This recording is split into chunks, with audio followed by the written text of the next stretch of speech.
a privilege to be invited here today on the occasion of the graduation day of this most prestigious institution. My congratulations, therefore, to all of you, graduates, and all my good wishes to you for the future.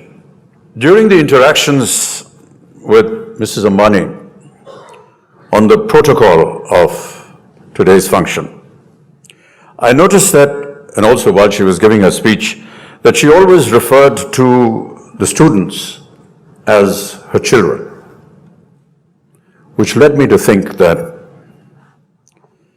the child is the dream of its parent, a dream that the parent lives. If you want to learn how to live your dream, just watch your parents, see how it works for them. Well, that's how it works for all of us. With caring, with passion, with resolve, with commitment, and with determination. That's the easy part. The tough one comes later. The tough part is when you and your dream cannot be distinguished. When you become the dream of not just your parents or yourself, but a point in the journey where you become the dream of a nation, when you become the dream of the choices you made, when your vision echoes in millions of resonating voices across the world, from where there is no looking back, you are the dream. Today, as you stand on this formative threshold from where you look forward to making those dreams come alive, your parents look upon you with prayers, your teachers look up to you with pride, and the nation looks up to you with hope. That is the strength, the power of a dream. And today it is yours. Grab it with all your courage and make it happen. There can be times when it will be or feel impossible to perform. It may feel like a fairy tale. No one said that life is easy. But never be shaken by its adversities. A dream, a vision is not an intangible, unreal, imaginary piece of fiction. A dream has hands, it has feet, it has a body. Your hands, your feet, your body. The dream is you, and you are the dream. May the two always remain united in spirit. And if that means a struggle, if that means a fight to finish, so be it. It's not about winning or losing. It's about living a life.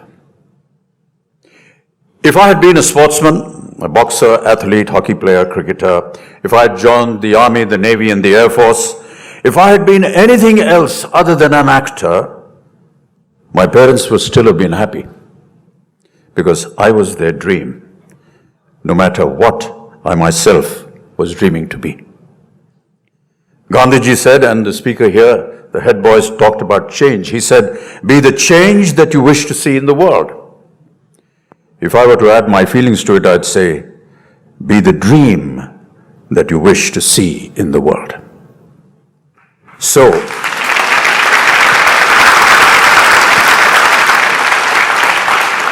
live a dream which is neither mine nor yours nor anyone else's, a dream which belongs only to itself. What you bring to the world are the blessings of your parents, learnings of your teachers, and your dreams. They are precious. Do not trade them for anything in the world. Which brings us to a curious word that has become a part of some kind of jargon.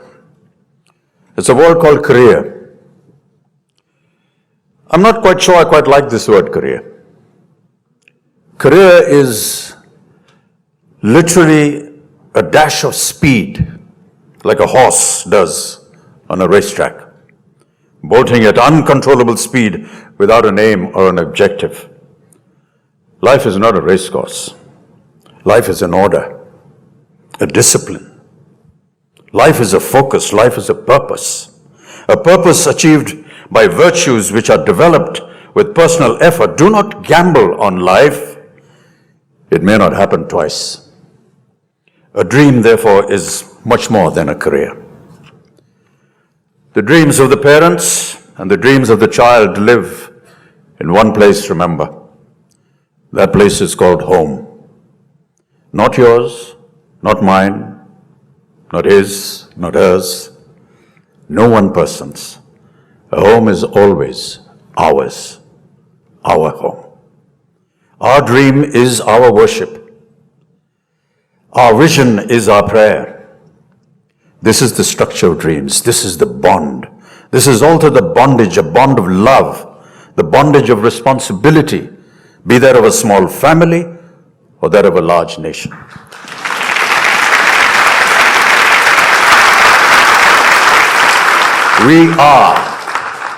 We are because we dare to dream. We are because we learn to excel.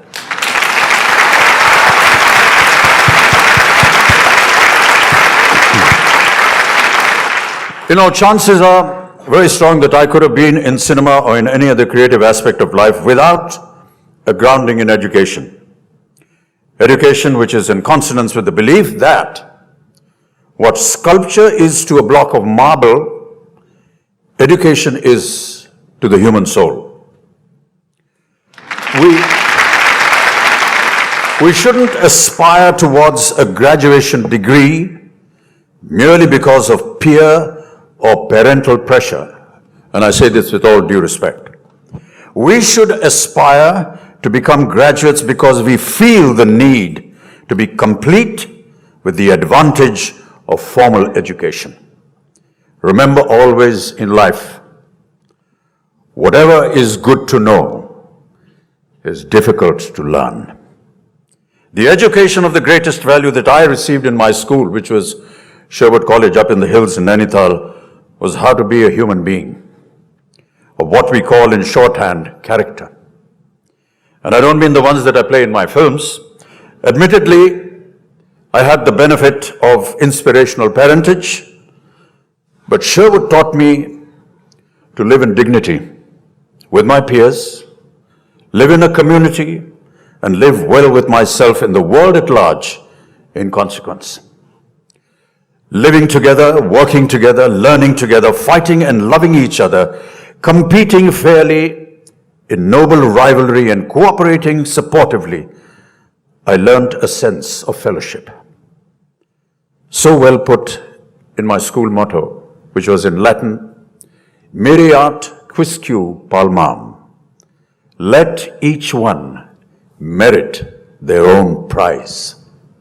Let each one merit their own prize. I've always believed that one must harness the power of dignity through training. Training of the mind, the body, and the spirit. Another word for this training is called discipline. I didn't always like to agree with the routine of boarding school and the rules, but afterwards I can tell you, I really appreciated the fact that had it not been for its initially imposed regimen, I could not have learned to harness the power of my own dignity for myself. The boxing ring in my school was a compulsory activity. Everybody in school had to enter the boxing ring and fight. It's now probably a long abolished practice because of its barbaric practice. But to me, it was a great tutor in this regard. You will have any amount of support from outside the ropes, but inside, you're on your own. Similarly, in life beyond, you may have a die-hard corps of cheering fans, and also perhaps those that jeer at you, criticize you, abuse you, in contempt. But at the end of the day, you must engage life alone. The greatest prize in life is not the recognition of worldly success. The prize that best crowns the human being is that of the possession of good character. It is a strenuous prize. It must be re-won. It is also a certainty of mind that there is many a day where I shall fail that prize myself, not for want of trying, but it is the most worthy prize of all, and without its effort, all material success and fame is sheer emptiness. To discover the value of one's own dignity is also to discover the value in the dignity of others, and through that, the dignity of a community. The right to education is a fundamental right, a fundamental human right, a fundamental dignity. To pursue the aim of education for all is therefore a duty of states. But it is not just a duty for the state, it's a duty for every one of us to uphold fundamental human rights, not just our own, but for all.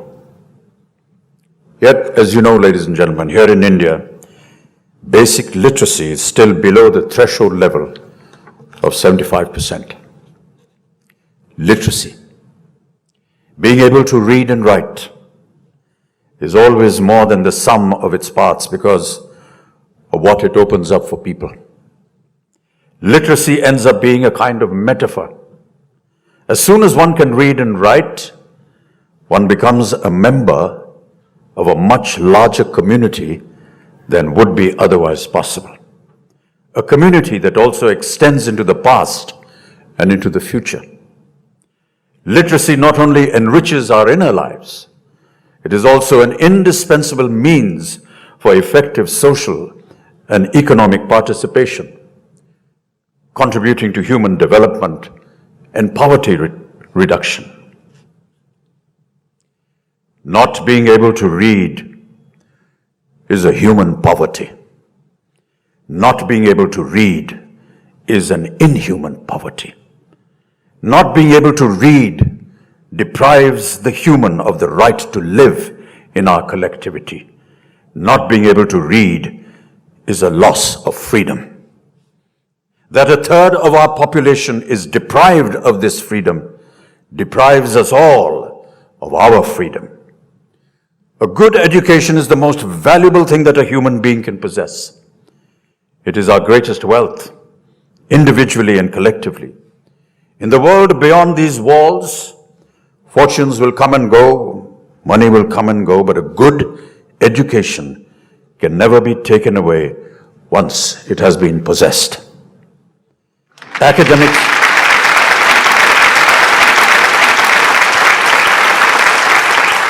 Academic achievement is not enough. The kind of knowledge gained through a good education is more than just the acquisition of information. Knowledge is learning what to do with all that information. That is the role of good character. And learning what to do with knowledge is the path to wisdom. Knowledge is most valuable when it is shared.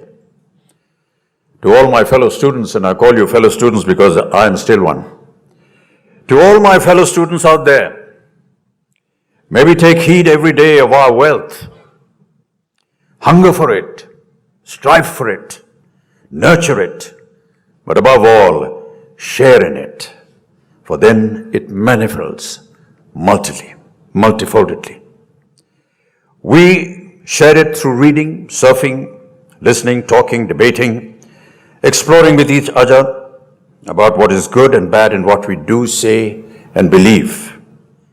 May we all here today persevere according to our own individual, invaluable and singular talents for a bright and better future. Miriat quisque palmam, let each one merit his prize. Dare to dream, learn to excel.